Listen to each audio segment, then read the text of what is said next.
नमस्कार, ABP news पर हाजिर हूं मैं रोमाना इसार खान। संसद के 5 दिन का विशेष सत्र आज से शुरू हो गया। पहले दिन 75 साल की संसदीय यात्रा पर दोनों सदनों में चर्चा चल रही है। प्रधानमंत्री नरेंद्र मोदी ने इस चर्चा की शुरुआत करते हुए सबसे पहले प्रधानमंत्री जवाहरलाल नेहरू से लेकर तमाम प्रधानमंत्रियों के योगदान का जिक्र किया। संसद में पहली बार अपनी एंट्री को भी पीएम मोदी ने आज याद किया। संसद में बने ऐतिहासिक कानूनों को भी याद किया। लेकिन संसद में आने से पहले प्रधानमंत्री नरेंद्र मोदी ने जो कहा वो बहुत गौर करने वाली बात। प्रधानमंत्री ने कहा यह सत्र ऐतिहासिक निर्णयों का है, छोटा है लेकिन बेहद मूल्यवान है। विपक्ष पर तंज कसते हुए प्रधानमंत्री ने कहा है कि रोने धोने के लिए बहुत समय है। देश की विकास यात्रा में कोई विघ्न नहीं रहेगा और 2047 तक भारत को विकसित देश बनाना है। तो ऐतिहासिक निर्णयों वाले इसी बयान को लेकर अब पूरे देश की नजरें संसद के सत्र पर टिक गई हैं। हर कोई सोच रहा है कि सरकार का वो ऐतिहासिक निर्णय आखिर क्या हो सकता है। संसद सत्र के शुरू होने से पहले ही इसको लेकर चर्चाएं भी शुरू हो गई हैं।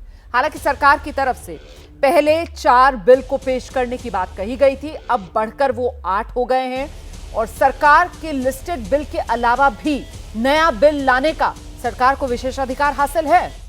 यही वजह कि हर कोई कयास लगा रहा है कि आखिरकार कुछ तो होने वाला है और वो क्या होने वाला है इसी को लेकर सस्पेंस है। तो आज शो में इसी मुद्दे को लेकर चर्चा करेंगे, लेकिन पहले वार पलटवार सियासी तौर पर कैसे हो रहा है जरा ये देख लीजिए।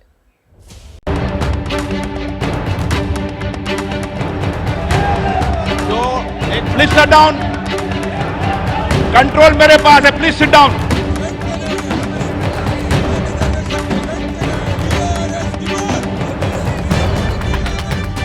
सारे देश में एक नया आत्मविश्वास हम सब अनुभव कर रहे हैं। उसी समय संसद का ये सत्र, इस पार्श्वभूमि में संसद का ये सत्र, ये सही है कि सत्र छोटा है लेकिन समय के हिसाब से ये बहुत बड़ा है। ऐतिहासिक निर्णयों का ये सत्र है। हमारी तरफ से फिर हम ये मांग करते हैं कि आपकी सरकार रहते हुए वुमेन रिजर्वेशन बिल को पारित किया जाए। समाजवादी पार्टी महिला आरक्षण बिल लाने चाहती है कि SC, ST, OBC और अल्पसंख्यकों का भी इसमें अलग से रिजर्वेशन है। नहीं तो हमारा जो एजेंडा है हमने बताया है, और आगे आएगा क्या, परसों क्या आएगा और परसों क्या आएगा, ये तो हम कैसे बोल सकते हैं। तो पूरे देश में जल्द चुनाव कराना चाहते हैं तो जल्दी कराए ना, हम लोग तो वेट कर रहे हैं। जितना जल्दी करा दे उतना अच्छा है, हम तो हर समय तैयार हैं। 2047 में इस देश को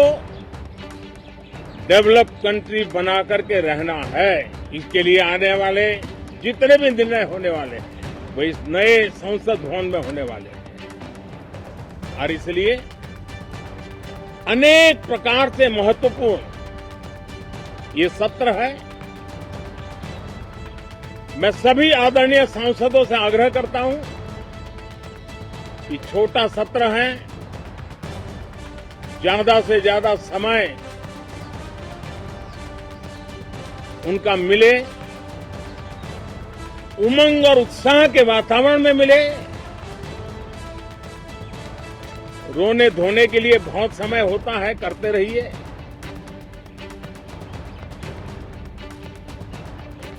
जीवन में कुछ पल ऐसे भी होते हैं जो उमंग से भर देते हैं। सरकार महिला आरक्षण बिल ला सकती है बुधवार को, ऐसी खबरें हैं, इस पर आप क्या कुछ कहना चाहेंगे? Thank you brother. बीजेपी के लोगों को ही नहीं पता क्या रहेगा, हम तो बहुत दूर के हैं भाई। नया भवन, नया सत्र, MSP गारंटी कानून की पहली घोषणा देश में होनी चाहिए। मुझे तो ऐसा लग रहा है कि ये अंतिम सत्र है इस कार्यकाल का मोदी जी के। अगर स्पेशल सत्र बुलाया है तो इतने सालों से जो पेंडिंग विमेंस रिजर्वेशन बिल है आप उसको पारित कर दीजिए, हम सब आपके समर्थन में खड़े हो जाएंगे। महिलाओं को हमारे प्रधानमंत्री जी ने बहुत नेतृत्व दिया है और मुझे लगता है कि आने वाला समय भी महिलाओं के लिए बहुत मजबूत ऐतिहासिक होगा। 4 बिल जो वो भी फटाफट 2-2 घंटे में लग के खत्म हो जाएंगे। बाकी 2 दिन में क्या होने वाला है और रैंडम अचानक क्या एक ऐसा जोरदार चीज आने वाली है देश के सामने जो सबको एकदम झटका लगेगा और सब उलझे रह जाएंगे। अब भारत की विकास यात्रा में कोई विघ्न नहीं रहेगा। गणेश चतुर्थी के दिन ये नव प्रस्थान नए भारत के सारे सपनों को चरितार्थ करने वाला बनेगा। इसलिए भी ये सत्र छोटा है, लेकिन बहुत मूल्यवान है।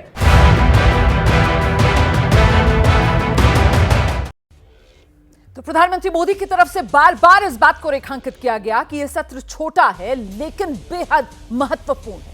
समय के लिहाज से ये छोटा सत्र बेहद बड़ा साबित होने जा रहा है। तो इसी पर चर्चा करेंगे। परिचय आपका कराते हैं। खास मेहमान हमारे साथ मौजूद हैं बीजेपी के प्रवक्ता सैयद जफर इस्लाम हमारे साथ जुड़ रहे हैं। अखिलेश प्रताप सिंह जी प्रवक्ता कांग्रेस पार्टी के हमारे साथ मौजूद हैं। समाजवादी पार्टी से प्रवक्ता अनुराग भदौरिया, माधव आनंद महासचिव हैं आरएलजेडी के। आप देख सकते हैं वरिष्ठ पत्रकार विजय त्रिवेदी जी स्टूडियो में मेरे साथ मौजूद है। बहुत स्वागत आप सभी का। मैं चर्चा शुरू करूं उससे पहले जरा आपको बताते हैं कि किस तरीके से इस विशेष सत्र में क्या कुछ हो सकता है। इसको लेकर जो कयास लग रहे हैं उसमें क्या हो सकता है आपके सामने। महिला आरक्षण बिल को लेकर कहा जा रहा है कि क्या महिला आरक्षण बिल पेश किए जाने की तैयारी में है सरकार। क्या एक देश एक नाम को किसी तरीके से मंजूरी मिलने वाली है। क्या एक देश एक चुनाव को लेकर सरकार कोई कदम बढ़ाने जा रही है। क्या एक देश एक कानून की तैयारी मतलब यूसीसी लाने की तैयारी है। और सबसे बड़ा सवाल जो सियासी गलियारों में इस वक्त चर्चा में है वो ये कि क्या समय से पहले 2024 चुनाव कराने की तैयारी करने वाली है इस विशेष सत्र के जरिए सरकार। इन्हीं तमाम कयासों को लेकर चर्चा करेंगे। सीधे रुख करेंगे पहले सैयद जफर इस्लाम का। और जफर भाई, जिस तरीके से महिला आरक्षण वाले बिल को लेकर चर्चा की जा रही है, कहीं ऐसा तो नहीं कि सरप्राइज इस बार सरप्राइज नहीं रहा है, वो लीक हो गया है सरप्राइज।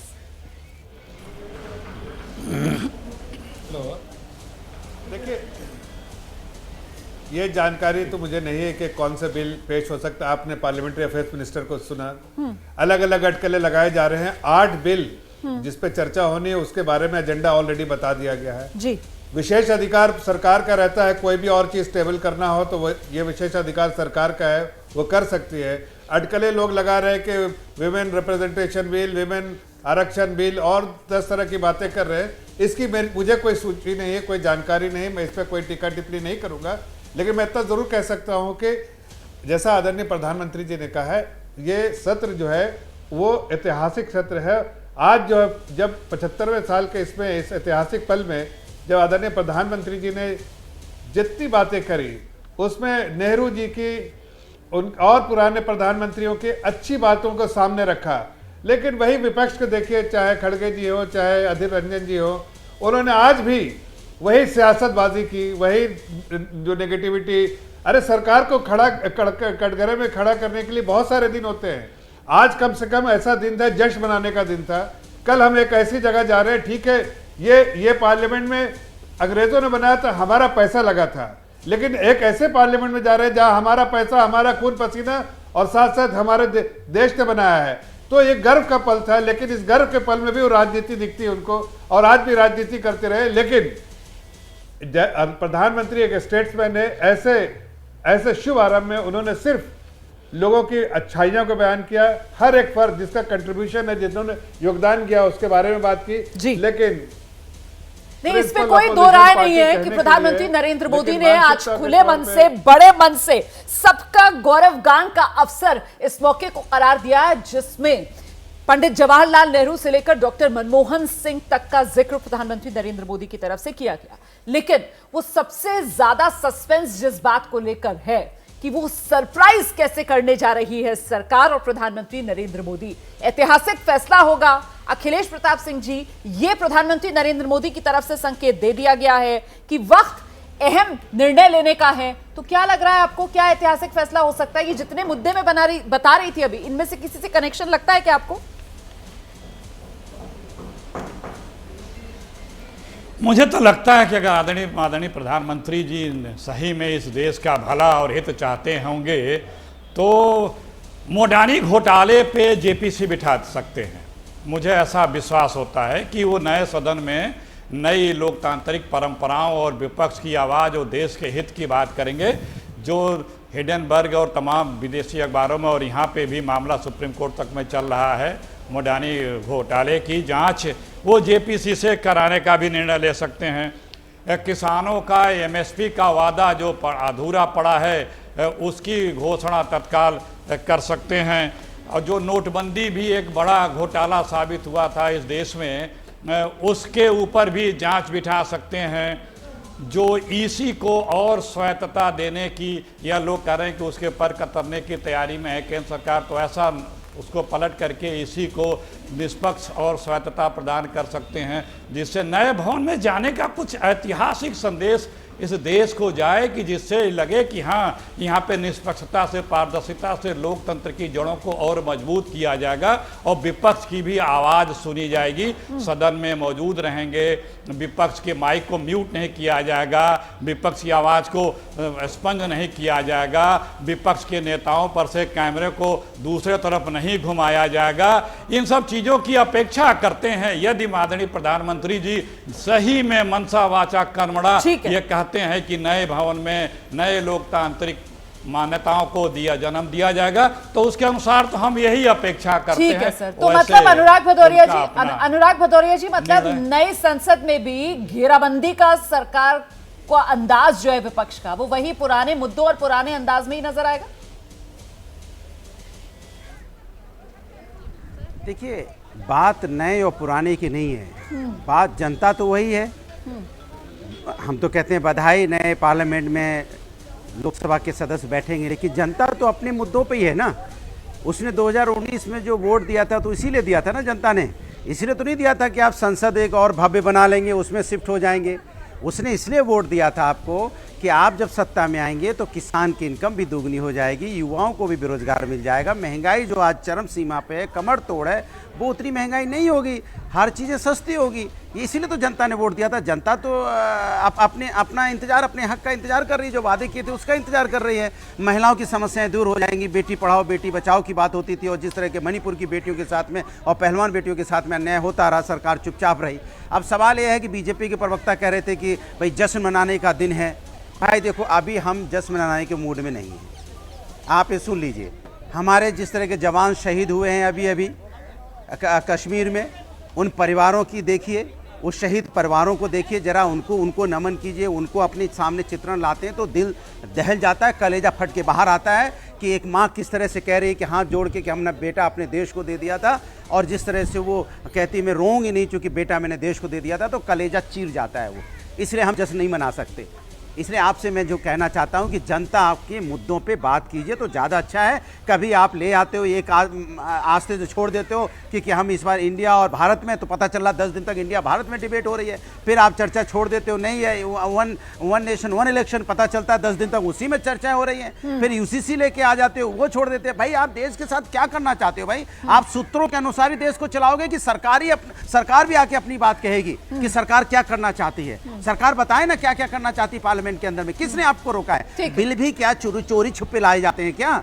सदन में बिल पास होते हैं तो डंके की चोट पिलाओ ना, विपक्ष को भी शामिल करो, विपक्ष से भी पूछिए कि आप कौन सा बिल लाना चाहते हैं, इसमें भी कोई चोरी है क्या? कमाल की सरकार जवाब देना चाह रहे हैं। जनता की सरकार, जनता चुनी नहीं, जनता द्वारा चुनी सरकार, वो जनता की बात को छुपा रही है। भाई अरे जनता की बात जनता को बताइए, विपक्ष को अपने कॉन्फिडेंस में लीजिए, विपक्ष को भी बुलाइए, टेबल पे बैठिए कि हम ये चीजें देश के लिए करना चाहते हैं, नई पार्लियामेंट में हम लोग शिफ्ट कर रहे हैं, हमारा एजेंडा क्या होगा, देश को हम कितनी ट्रांसपेरेंसी करेंगे, देश के चोरी चुपके वाली फिल्म क्यों दिखा रहे हैं देश को? बात करते हैं विपक्ष की तरफ से पूछा जा रहा है कि सबको कॉन्फिडेंस में लेकर, ठीक है, पार्लियामेंट नया और सरकार का अंदाज भी पुराना। मतलब मैंने पूछा था कि साहब नई संसद और विपक्ष का अंदाज पुराना, तो अनुराग भदौरिया पलट कर कह रहे हैं जफर भाई कि नई संसद है और सरकार का अंदाज पुराना है। आइए देखिए, बड़े घबराए लग रहे हैं समाजवादी पार्टी के प्रवक्ता, कांग्रेस पार्टी के प्रवक्ता, दोनों जो है बहुत घबराए से लग रहे हैं। अरे भाई, ये तो विशेष अधिकार सरकार का है, अपोजिशन का थोड़ी है। कोई भी बिल पेश करना हो सरकार पेश करेगी, ये तो सरकार का विशेष अधिकार है मेरे भाई। कॉन्स्टिट्यूशन इसकी आज़ादी देती है, इसे अपोजिशन से आज़ादी नहीं चाहिए, कोई परमिशन नहीं चाहिए। आपको आएगा पता, आपको पता आएगा तो आप उस पर चर्चा करिएगा, क्या आएगा क्या नहीं आएगा, क्या सरप्राइज है, आप ढूंढते रहिए। हकीकत है कि सरकार अपना काम कर रही है, लेकिन ये सत्र जो है, आप ही बता दो, जैसा आदरणीय प्रधानमंत्री जी ने कहा है, रोचक होगा, ऐतिहासिक होगा, देश के हित में होगा, देशवासियों के हित में होगा। और जो ये जो घमंडिया गठबंधन जो है, इंडिया अलायंस जो है, इनको लगता है डर कि इनके कट जाएंगे पर, तो ये इनको डर लगने दीजिए, इनके पर तो कटे हुए ही हैं, ये जनता काटती रहती है इनके पर, इसलिए इनको कुछ पता नहीं चलता है। ठीक है सर। अरे भाई, जनता का कॉन्फिडेंस होगा तो जनता के बारे में बात कीजिएगा ना। ठीक है। जनता से तो आपको रोमाना जी, ठीक है, आपका जवाब है, जनता ने आप पे कॉन्फिडेंस जो है खत्म हो गया है। ठीक है, आ रही माधव जी, मैं आपके पास आऊंगी, लेकिन उससे पहले अखिलेश जी देश हित में होगा, देश अपने हिंदुस्तानी आ रही हूँ सर, आ रही हूँ अनुराग जी, आ रही हूँ। अखिलेश जी प्लीज आइए। वो कह रहे हैं कि जो फैसला लिया जाएगा ऐतिहासिक फैसला होगा और देश हित में लिया जाएगा फैसला, तो फिर इतनी घबराहट और इतनी बेसब्री क्यों? अखिलेश जी देखिए, ये जो बीजेपी पार्टी है, इसका अहंकार यही है बीजेपी पार्टी का कि ये संसद को भी अपने सरकार के एक अंग समझती है। किस तरह से बात कर रहे हैं? संसद सारे राजनीतिक दलों के चुने हुए, भारत के जनता जनार्दन द्वारा जो चुने गए उनका है, आपका विभाग नहीं है। यही अहंकार है ये बीजेपी पार्टी का। तो ये तो अहंकार इसी तरह कायम रहेगा, इमारत नहीं, अहंकार वही। तो क्या फर्क पड़ना है? आपने पिछले 9.5 वर्षों में सारे बिल बिना बहस के पास किए हैं विपक्ष को, और आपको आप देशों को क्या डरना यार? जब अंग्रेजों से, तो अंग्रेजों के अवशेषों से क्या डरना है? हाँ, बीजेपी पार्टी वाले बताया ना, जब अंग्रेजों से नहीं डरा तो अंग्रेजों के अवशेषों से क्या डरना है? सुनो, ध्यान से सुनो आप, डर की बात नहीं है यहाँ, डर आपको लग रहा है। अगर साहस होता तो बिल, साहस होता तो बिल ला के बताते बीच में। जनता चिंता ना करो, अरे पहले यहाँ समझ लो, जनता में आना तो बात होगी। प्लीज एक एक करके जब अपनी बारी पर मैं आ जाऊंगी आपके पास दोबारा। डरने की बात कर रहे हो जी रोमाना जी, अगर इनमें साहस होता, दूसरों को कह रहे हैं डर रहे हो, अरे भैया डर तो तुम रहे हो। विपक्ष हमेशा सदन की कार्रवाई का पहले से ही नोटिफिकेशन जारी होता है। आप तो लोकतंत्र में आस्था रखते नहीं हो। ये सदन चल रहा है, क्या ये नई परंपरा शुरू करने वाले हैं आप? न जीरो आवर होगा, न क्वेश्चन आवर होगा। ठीक है, ये भविष्य के लोकतंत्र के मंदिर की क्या ये शुरुआत है? क्या इसी व्यवस्था में चलेगा? ये क्या कर रहे हैं आप संसद का चरित्र बदलने का जो प्रयास कर रहे हैं। बिल्डिंग तो बदल दिया, लेकिन कई दिनों तक रहोगे यार? 4 महीने के डेरा है इस नए संसद में, उसके बाद तो फिर नया सवेरा उगेगा देश का इसमें। ठीक है अखिलेश जी, मैं जरा जल्दी से एक रिएक्शन माधव आनंद का ले लेती हूँ, उसके बाद मैं आ रही हूँ मैं जफर भाई आपके पास भी, और विजय जी भी बहुत देर से इंतजार कर रहे हैं अपनी बारी का। माधव जी, आप क्या एक्सपेक्ट कर रहे हैं सर? आपको क्या लगता है ऐतिहासिक फैसला, या आपके मन में कुछ हो कि आपको लगता है इस बारे में कदम उठाना चाहिए?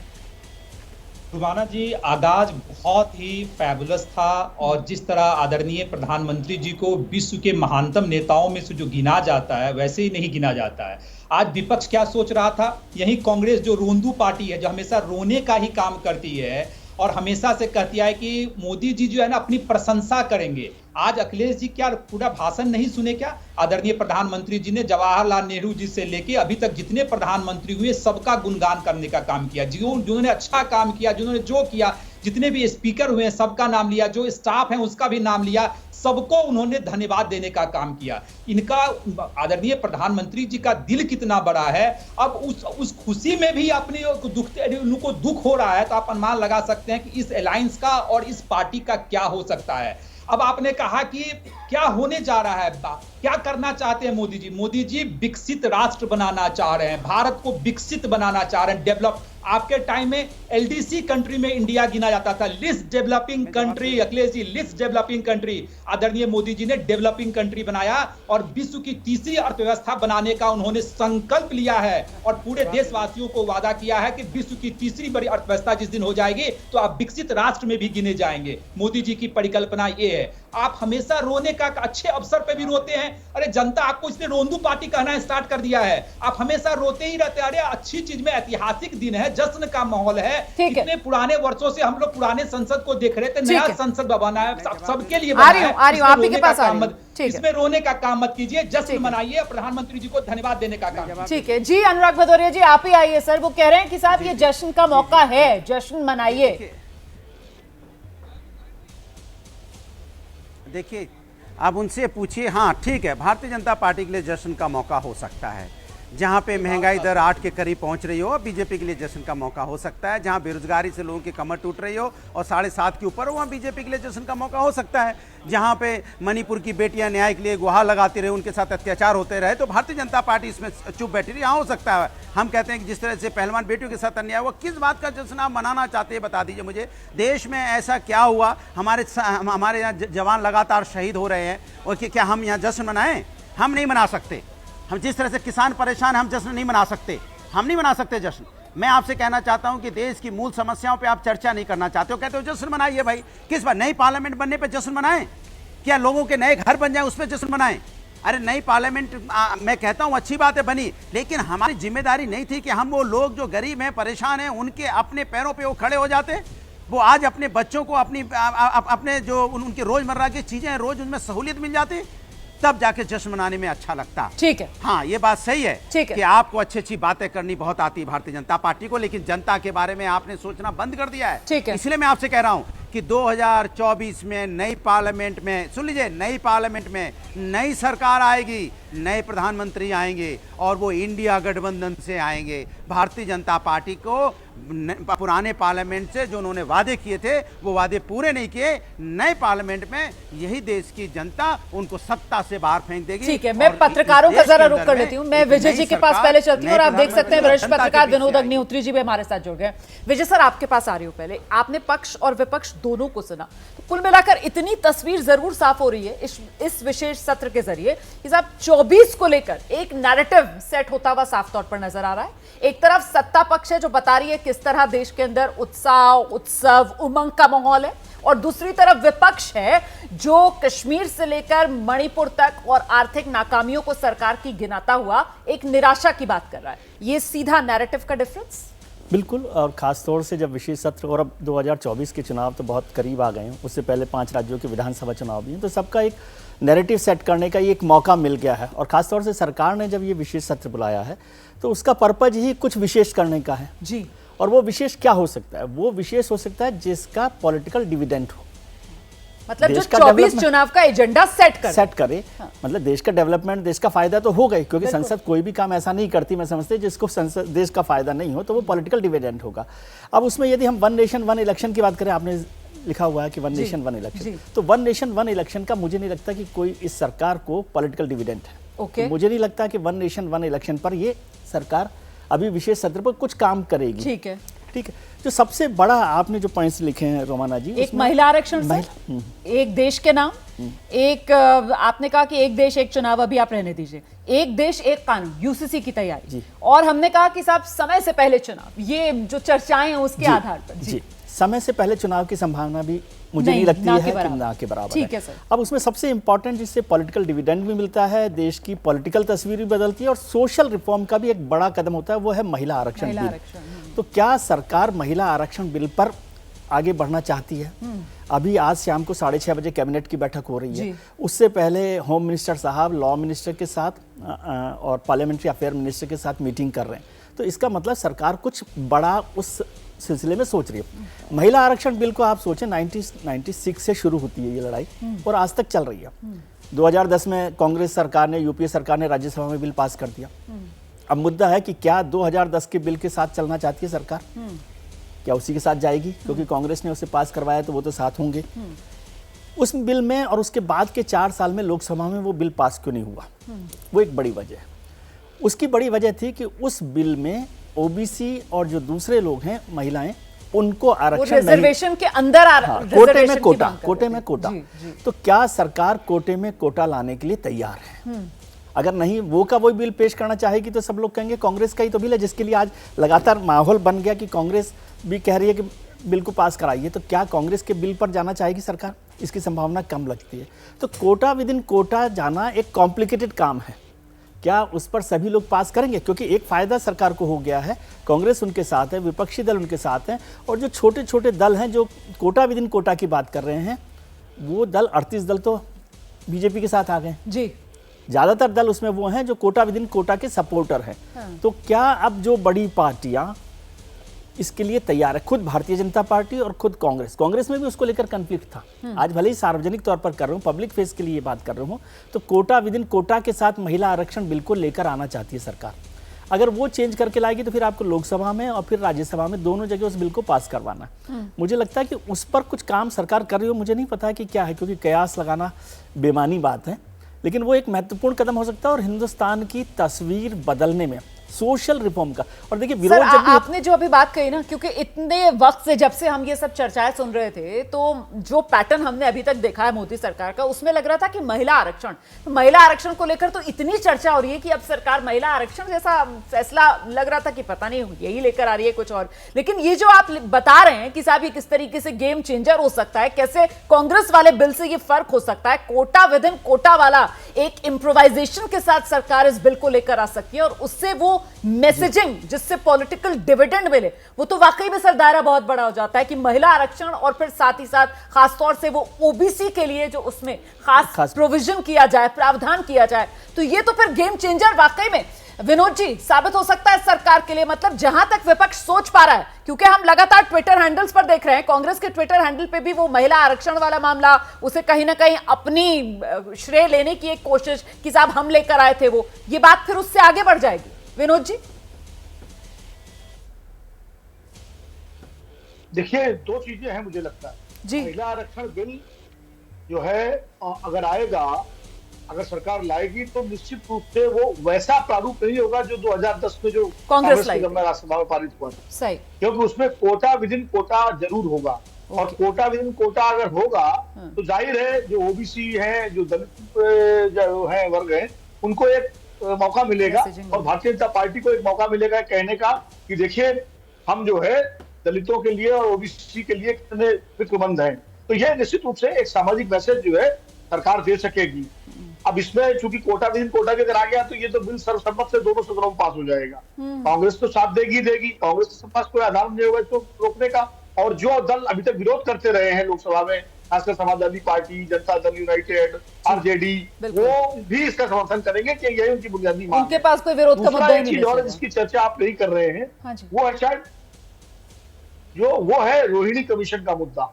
रोहिणी कमीशन को लेकर भी बात हो रही है कि जो पिछड़े, उसमें भी कोटा विद इन कोटा है, जो पिछड़ी जातियों के आरक्षण की बात है, तो वो भी अगर सरकार हो सकता है, क्योंकि 8 जो है, जो पहले 4 थे अब उनकी संख्या बढ़ के 8 हो गई है, तो कहीं ना कहीं वो भी एक गेम चेंजर हो सकता है अगर सरकार उसको लाती है। तो मुझे लगता है ये दोनों बड़े गंभीर मुद्दे और ऐतिहासिक विषय हैं जिनको सरकार ला सकती है अगर इस विशेष सत्र में उसको कुछ विशेष करना है, जैसा कि प्रधानमंत्री जी ने कहा। तो मतलब अब कुछ तस्वीर साफ होती हुई नजर आ रही है। मुझे लगता है जल्दी से अखिलेश जी के पास चलते हैं। अखिलेश जी, वो जो इंडिया गठबंधन के लिए नाम रोहिणी कमीशन के लिए तो सरकार ने प्रेसिडेंट के पास रिपोर्ट सबमिट कर दी है और जो विश्वकर्मा योजना है ना, वो पार्ट ऑफ रोहिणी कमीशन है, तो उसको लाना तो मतलब वो कोई बहुत बड़ा काम नहीं है, लेकिन गेम चेंजर जरूर है। जो विनोद जी बात कर रहे हैं वो गेम चेंजर है, लेकिन कोटा विद इन कोटा आ गया है और वो जातियां जो ओबीसी में फायदा नहीं उठा पा रही थी उनको फायदा होगा 936 जातियों का।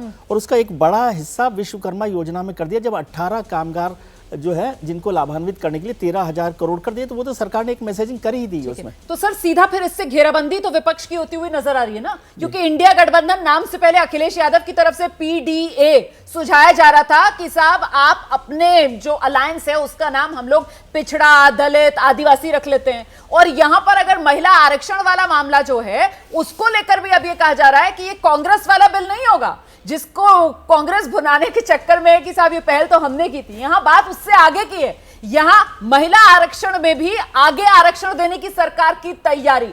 तो मतलब ये तो फिर घेराबंदी सीधे, जो काम कांग्रेस नहीं कर पाई वो काम पूरा करेगी मोदी सरकार। मैसेजिंग ये जाएगी अखिलेश जी।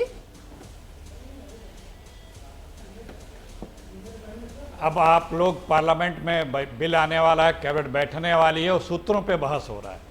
अगर इस तरह के जनहित के बिल आते हैं तो उसकी पहले से चर्चाएं शुरू होती थी, लोगों से ओपिनियन आते थे, तमाम तरह की नई बातें, जानकारियां मिलती थी, सुझाव आते रहते थे। लेकिन वो परंपरा, लोकतांत्रिक परंपरा इस सरकार ने समाप्त कर रखी है। तो सूत्रों के आधार पे और बड़े ही आश्चर्यजनक चीज़ों की अपेक्षा पे बहस होती रह रही है।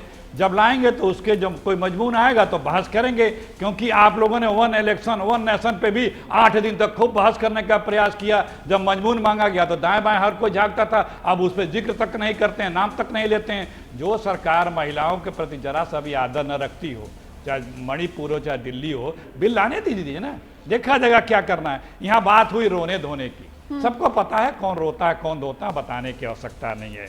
यहाँ बात हुई बड़े लोकप्रिय बड़े पॉपुलर हैं, भैया आप 5-10 देशों का वो पॉपुलरिटी रेट प्रधानमंत्रियों का लगा करके हमारे प्रधानमंत्री का भी लगाए थे 69%, 2 लोगों का आप उसमें भूल गए थे। 92% पॉपुलरिटी रेट है रूस के राष्ट्रपति का और 99% पॉपुलरिटी रेट है चीन के राष्ट्रपति का। समझ लीजिए पॉपुलरिटी रेट किस हिसाब से बनती है और कहाँ पे बढ़ ज्यादा होती है।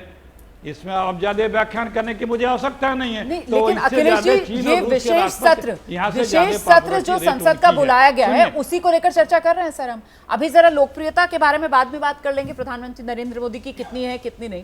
फिलहाल तो मेरा सवाल इस विशेष सत्र को लेकर इसका जिक्र आया था। ठीक है, जिक्र आया था। मैं जरा सा सर अनुराग भदौरिया के पास चलती हूँ। अनुराग जी ये पिछड़ों पर जो एक मुश्त दावा करने की रणनीति इंडिया गठबंधन की तरफ से बनाई जा रही थी, मतलब ये तो फिर सीधे सीधे उसकी हवा निकालने वाला फैसला होगा, ऐतिहासिक होगा और साथ ही साथ बीजेपी को फायदा पहुंचाने वाला होगा। अनुराग जी क्या ऐतिहासिक होगा, दोबारा से बता दीजिए। भारतीय जनता पार्टी को भैया जो यहाँ पर चर्चा हो रही है कि अगर महिला आरक्षण में कोटा विद कोटा दिया जाता है, उसका मैं जिक्र कर रही थी। अच्छा ठीक है आइए।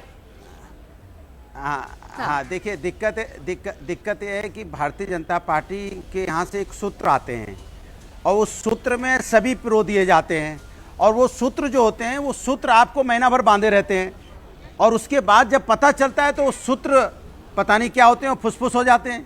तो सूत्र पे हम लोग चर्चा ना करें तो ज़्यादा अच्छी बात। हम चर्चा करें भारतीय जनता पार्टी की सरकार क्या कह रही है, महिलाओं के सम्मान के बारे में क्या कह रही है। आए ना पटेल पे आए बात करें। भारतीय जनता पार्टी सूत्रों से बात करेगी क्या, मतलब सामने लड़ने की हिम्मत नहीं है। महिलाओं के नाम पे आप क्या करना चाहते हो, लाइए ना सामने, रखिए ना पटल पे, क्या आपके मन की मनसा है। सूत्र के चक्कर में कहां पड़े हो। इसके मतलब भारतीय जनता पार्टी किसी का सम्मान नहीं करती है, ये सूत्रों का सम्मान करती है और हम सूत्रों के चक्कर में नहीं पड़ते। हमें जनता के मुद्दों पे बात करनी है तो आंख से आंख मिला के आमने सामने बैठ के बात करो। जनता भी जाने की कोई बात हो रही है। ये सूत्र पे जो पूरे देश को आप घुमाते रहते हो, लेकिन अगर आरक्षण वाला मुद्दा उसको लेकर सरकार कदम बढ़ा रही है तो ये तो सीधे सीधे जनता से जुड़ा हुआ मुद्दा है ना। मैं कह रहा हूँ सरकार लगाए तो, अरे सरकार कहाँ बढ़ा रही है, बढ़ती है, पीछे आती है, बढ़ती है, बढ़े ना। हमने तो बोला है पीडीए है तो हम नहीं बताया है ना, पिछड़ा दलित अल्पसंख्यक का नारा दिया है ना हमने। ये पीडीए इंडिया के साथ मिलके इस बार भारतीय जनता पार्टी को देश से आउट करेगी। जिसके आपने एक थोड़ा सा सैंपल देख लिया ना, घोसी में क्या हुआ, 42,500 से भारतीय जनता पार्टी घोसी में घुस गई। 42,500 कुछ होते हैं विधानसभा में, 42,500 का मतलब होता है कि भारतीय जनता पार्टी को सिरे से जनता ने नकार दिया है। और इंडिया और पीडीए जो हमारा सर ऐसा ना होना कि घोसी जिसको अभी आप जिसको इतना गिरा रहे हैं 2019 वाला मामला हो जाए, तब भी 2018 में 2 उपचुनाव हुए थे। कैसे वो गोरखपुर और सीएम और डिप्टी सीएम वाली सीटों पर हुए थे ना, लेकिन फिर 2019 में क्या हुआ था। कोई बात नहीं, समय बदला है, समय बदल गया है। अब समय बदल गया, अब जनता चुनाव लड़ रही है भारतीय जनता पार्टी के खिलाफ, क्योंकि जनता के साथ धोखा किया है। समय बदला है, लेकिन मैंने ये बात इसलिए कही क्योंकि आप लोगों के बयान वही है ना, तब भी आप लोग ये कह रहे थे कि समय का चक्र जो है वो घूम रहा है। ठीक है, मैं माधव जी का रुख कर लेती हूँ। माधव जी, ये आरक्षण वाले मुद्दे को लेकर जिस तरीके से एक सुगबुगाहट है, देखिए अभी तक पुख्ता तौर पर तो कुछ नहीं कहा जा सकता है, लेकिन जो सुगबुगाहट है, महिला आरक्षण उसमें कोटा विद इन कोटा, या फिर वो रोहिणी कमीशन वाला मामला उसमें कोटा विद इन कोटा, आपको लगता है कि ये गेम चेंजर हो सकता है और वाकई में इस दिशा में सरकार की तरफ से कोई पुख्ता कदम उठाया जा सकता है विशेष सत्र इसीलिए?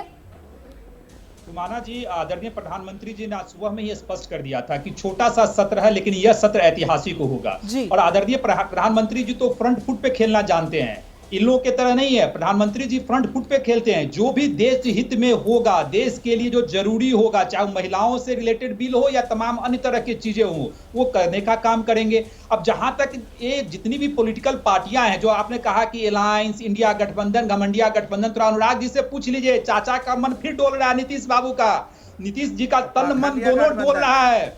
तनमन डोल रहा है नीतीश बाबू का, जो इनिशिएटर थे नीतीश जी का आप तनमन डोल अपना रहा है। तो चिंता कौन सा करो, किसका गठबंधन डोल रहा है किसका नहीं डोल रहा है। हम तो एनडीए की चिंता ही नहीं करते कि एनसीपी और शिवसेना क्या करेगी, आपस में मिलकर कहाँ लड़ेंगी, किसको एनसीपी कहाँ लड़ेगी, शिवसेना कहाँ लड़ेगी, हमने पूछा क्या? माधव जी आज मुद्दा नहीं है सर, कौन किस तरफ किसका मन कितना डोल रहा है इसका मुद्दा नहीं है। आज के मुद्दे पर जरा रखते हैं ना सीमित इस डिबेट को। मैं रोक रही हूँ, आप दोनों को रोक रही हूँ, मैं माधव जी को भी और अनुराग जी को भी। मैं सीधे सैयद जफर इस्लाम का रुख कर रही हूँ। जफर भाई देखिए, सवाल घूम फिर कर ये है कि भाई इतना सस्पेंस क्यों, इतना राजदारी क्यों बढ़ती जा रही है? अब तो विशेष सत्र की शुरुआत भी हो गई है, कुछ तो क्लू दीजिए ना कि क्या होने जा रहा है। कुछ नहीं, इनको जनता के लिए थोड़ी कुछ करना है, इनको माहौल बनाना है। आपको भी एक मुद्दा दे देंगे सूत्र के अनुसार, उस पर डिबेट करो। डिबेट करो, ठीक है अनुराग जी प्लीज सुन लीजिए, फिर आपके पास आ जाऊं। के प्रवक्ता कह रहे थे जी कि मैं जनता से आंख मिला के बात करते हैं, ऐसी गलती मत कीजिएगा। इसलिए कि जनता से आंख मिलाने के लायक नहीं है, आपको रो के आना पड़ेगा। जनता का विश्वास आप खो चुके हैं। जनता ने आप पर विश्वास जो किया था पहले, उसको आपने कहीं ना कहीं खो दिया है। और उत्तर प्रदेश की आपकी पार्टी और सिमटी हुई पार्टी है, एक दो सीट भी नहीं मिलेगी इस बार। पिछले बार गलती से मिल गई थी, इस बार एक दो सीट भी नहीं मिलेगी। तो वैसी गलती मत करना भाई भदौरिया जी। इसलिए जनता बहुत पीटेगी आप लोग। जनता ने आपको देखा है कि 2012 से 2017 में आपने क्या किया था। अब आप उस लायक बचे नहीं है कि जनता के दरबार में जाकर जनता से कुछ मांग पाइए, पहली बात। दूसरी बात, जहां तक मुद्दे का सवाल है, जहां एजेंडे का सवाल है, बिल का सवाल है, भाई 8 बिल बताया है ना, उस पर चर्चा कीजिए। कुछ आना होगा विशेष अधिकार के तहत तो आ जाएगा। आपको क्या दिक्कत हो रही है? आप इतना स्पेकुलेट क्यों कर रहे हैं? आप छोड़िए ना, जो 8 बिल आया उसी पे चिंता कीजिए। सूत्र के बारे में हम तो नहीं बता रहे, आपके सूत्र बता रहे हैं। नहीं ठीक है, मुझे लगता है जल्दी से विजय जी का रुख करेंगे। विजय जी 8 बिल जो लिस्टेड है भाई, उसको लेकर तो ये कहा जा रहा है कि वो बिल ऐसे थोड़ी है जिनके लिए विशेष सत्र बुलाया जाता है। वो तो फिर विंटर सेशन में ही ले आती सरकार बिल। जो 8 बिल आए हैं उसमें तो वो चुनाव आयोग की नियुक्ति वाला मामला भी नहीं है उन बिलों के अंदर, जो 8 बिल लिस्टेड है। बिल्कुल आप ठीक बात कह रहे हैं रोमाना जी, कि जो 8 बिल रखे गए हैं उनको विशेष सत्र उसके लिए बुलाने की जरूरत नहीं है जी, कि वो विशेष सत्र लाया जाए। और इवन जो चुनाव आयुक्त का भी बिल आता वो भी विशेष सत्र के लिए ज़रूरी नहीं था। तो इसलिए इसका मतलब है कि सरकार कुछ और करना चाहती है। और आप जो बात बार बार कर रहे हैं कि राजदारी क्यों, जो हमारे विपक्ष के मित्र लोग भी कर रहे हैं बात, वो भी सही बात कर रहे हैं कि जब पार्लियामेंट में बात होनी है और महिला आरक्षण बिल यदि आना है जी, तो इतना महत्वपूर्ण बिल है, उस पर इतनी लंबी चर्चा होनी चाहिए, खुलकर बात होनी चाहिए, सार्वजनिक बहस होनी चाहिए। 17 साल से आप देख रहे हैं कि वो बिल अटका हुआ है। और एक हिंदुस्तान में सोशल रिफॉर्म का तो पहला तरीका है कि संवाद किया जाए। अब इसका मतलब या तो जफर साहब जानते होंगे कि वो नहीं आ रहा, केवल आपको सूत्र के सहारे ही कुछ चलाना चाहते हैं, क्योंकि जफर साहब को तो पता ही है कि क्या होना है क्या नहीं होना जी। लेकिन वैसे, ये जो वैसे विपक्ष चुटकी ले रहा है। विपक्ष तो यहाँ तक कह रहा है, प्रवक्ता है जफर भाई तो, कि साहब सरकार के मंत्रियों तक को भनक नहीं है कि क्या होने वाला है। विपक्ष तो चुटकी ले रहा है। 8 बिल तो ऐसे नहीं है जिसके लिए विशेष सत्र बुलाया जाए। दूसरी बात, जैसे अखिलेश जी ने कहा कि क्वेश्चन आवर नहीं है, 0 आवर नहीं है, तो आमतौर पर जो स्पेशल सेशन होते हैं, विशेष सत्र होते हैं, उसमें कोई क्वेश्चन आवर नहीं होता। हालांकि अखिलेश जी और सब हमारी पॉलिटिकल पार्टीज का क्या है कि वो अपनी बातें भूल जाते हैं। एक चीज का जिक्र करूं, 2008 शायद याद होगा अखिलेश जी को कि यूपीए सरकार थी, मनमोहन सिंह सरकार थी, तो न्यूक्लियर जो बिल था उस पर इतनी हो गई थी बात कि सरकार खतरे में आ गई थी और वहां पर अपोजिशन अविश्वास प्रस्ताव लाने वाला था, नो कॉन्फिडेंस मोशन। तो सरकार ने, यूपीए सरकार ने 2008 में मानसून सेशन डेफर कर दिया था। उस सत्र में, उस साल 2008 में मानसून सत्र ही नहीं हुआ। 75 साल में ये शायद पहला मौका होगा कि मानसून सत्र नहीं बुलाया गया और फिर शीतकालीन सत्र पर आ गए, ताकि वो अविश्वास प्रस्ताव का जो बादल थी वो हट जाए। तो सरकारें अपने तरीके से काम करती हैं, क्या क्या करना चाहिए। और अब चर्चा हो रही है कि आज विशेष सत्र इसलिए बुला लिया कि शीतकालीन सत्र शायद डेफर कर दिया जाए। बिल्कुल, तो अब बड़ा दिलचस्प ये है कि ये जो विशेष सत्र बुलाया गया है, आखिरकार इसके पीछे मंशा क्या है और वो क्या ऐतिहासिक फैसला, जिसका आज संकेत प्रधानमंत्री नरेंद्र मोदी की तरफ से इस रूप में दे दिया गया कि ये सत्र छोटा है लेकिन फैसला बड़ा और ऐतिहासिक और महत्वपूर्ण होगा। बस छोटा सा ब्रेक, फौरन लौट रहे हैं। आ रही हूं आपके पास अखिलेश। छोटा क्या सरप्राइज बड़ा होगा, इसके संकेत तो मिल रहे हैं, लेकिन होगा क्या, इसको लेकर सस्पेंस लगातार बढ़ता जा रहा है। और कार्यक्रम के आखिरी पड़ाव में सवाल सबके लिए एक ही है, संसद में क्या सरप्राइज देगी सरकार? जल्दी जल्दी, जितना संक्षेप में हो सके। मैं शुरुआत माधव आपके साथ करने जा रही हूं। आपको क्या लग रहा है, क्या सरप्राइज मिलने वाला है?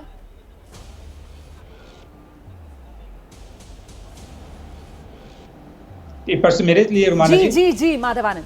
रुमाना जी, मुझे लगता है कि देखिए जो 8 एजेंडे दिए गए हैं, अभी तो हम लोग को भी यही से पता है कि यही 8 एजेंडे पे बहस होनी है और इसी पे चर्चा सदन में होनी है। ठीक है। जहां तक कुछ और अलग की बात है तो अब सरकार के विशेषाधिकार में आता है, अब सरकार क्या फैसला लेगी आने वाला वक्त ही बताएगा। आप मतलब अंदाजा नहीं लगा पा रहे हैं। ठीक है, अनुराग भदौरिया संक्षेप में 10 सेकंड में। अनुराग जी, देखिए विपक्ष जो, हाँ मैं कह रहा हूँ, विपक्ष जो होती है वो पार्लियामेंट की आत्मा होती है।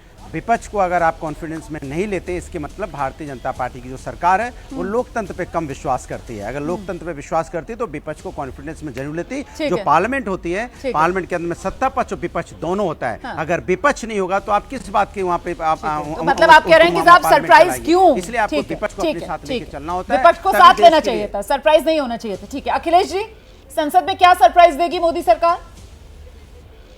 जी देखिए, जैसे डूबता व्यक्ति तिनके का सहारा ढूंढता है कि मैं बच जाऊं, ये सरकार उसी प्रकार का कुछ प्रयास कर रही है, लेकिन वो डूबने से बच नहीं पाता, इन्हें डूबना तय है। और अगर कोई बिल लाते भी हैं तो वो बिल पुराने ताकत के बल पे तो आप कोई भी बिल पास करा लेते थे, अंग्रेज भी कर लेते थे, इसीलिए उसको काला कानून कहा जाता था। जब तक उस पर व्यापक पार्लियामेंट के अंदर और समाज में बहस न हो, सेलेक्ट कमेटियों को न जाए, उसकी बारीकियों पे पड़ताल और उस पर व्याख्यान न हो, सारे पार्लियामेंटेरियन बैठ करके और उसके बाद फुल प्रूफ बिल बनता है, नहीं तो क्या होता है बहुत बताते हैं। तो मतलब इतना क्लियर है कि पॉलिटिकल डिविडेंड के लिए आप कह रहे हैं कि सरकार लेकर आएगी ये बिल। ठीक है, सैयद जफर इस्लाम, संसद में क्या सरप्राइज देगी सरकार? 10 सेकंड सर, समय बिल्कुल कम है। ठीक है सर, ठीक है, की बात करते हैं। ठीक है सर, ठीक है। सैयद जफर इस्लाम, देखिए मैं तो संक्षेप में कहूंगा, रचेगा इतिहास, होगा सबके लिए प्रयास, और संक्षेप में ही बोलो और कुछ। जनता का वैसे ही बना रहेगा विश्वास, और ये लोग हो जाएंगे खलास। क्या बात, की बात तो कर लो। 24 में बनेगी सरकार, ये रह गया। 24 में बनेगी सरकार, ये रह गया, वो भी जुड़ सकता था। ठीक है, मैं विजय जी का रुख कर लेती हूँ। विजय जी, संसद में क्या सरप्राइज देगी सरकार? मैं समझता हूँ, मैं जफर जी की बात से सहमत हूँ कि सरकार के पास प्रिविलेज है कि वो बिल कैसे लेकर आती है, बीएससी के बाद भी वो बिल ला सकती है। लेकिन मैं समझता हूँ कि सरकार क्यों सरप्राइज देना चाहती है। पार्लियामेंट देश के लिए है और देश की जो बात वो सबके साथ हो रहा। फिर आप जो बात शुरू कर रही है वहीं से कि राजदारी क्यों, राजदारी क्यों? बिल्कुल, लोकतंत्र है और लोकतंत्र की तो खूबसूरती ही संवाद में है। जितना ज्यादा पक्ष विपक्ष में संवाद हो उतना फलता फूलता लोकतंत्र है। तो वाकई में सवाल बड़ा है कि आखिरकार राजदारी क्यों, सरप्राइज की जरूरत ही क्यों? लेकिन अब इंतजार तो उस सरप्राइज का है जो मिलना तय माना जा रहा है। प्रधानमंत्री नरेंद्र मोदी ने इसके संकेत दे दिए और वो क्या होगा इस पर हमारी नजर बनी हुई है। बहुत शुक्रिया आप सभी का आज के शो में हमारे साथ जुड़ने